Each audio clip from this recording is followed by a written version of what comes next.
رمضان میں کچھ لوگوں کا حال تو یہ ہے کہ سحری کے انتظار میں ساری رات جاگتے ہیں اور افطاری کے انتظار میں سارا دن سوتے ہیں۔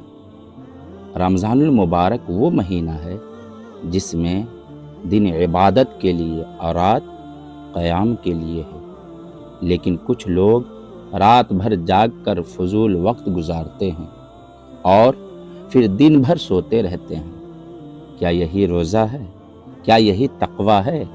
روزہ تو بھوک پیاس سہنے، صبر سیکھنے اور اللہ کے قریب ہونے کا نام ہے۔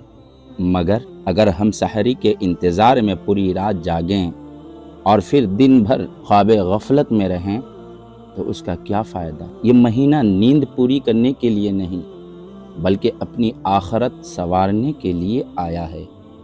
جاگو بھائیو جاگو، اپنے دن کو قیمتی بناؤ، رب کی عبادت کرو، قرآن پڑھو، دعائیں مانگو اور اپنی زندگی کا رخ اللہ کی طرف موڑو۔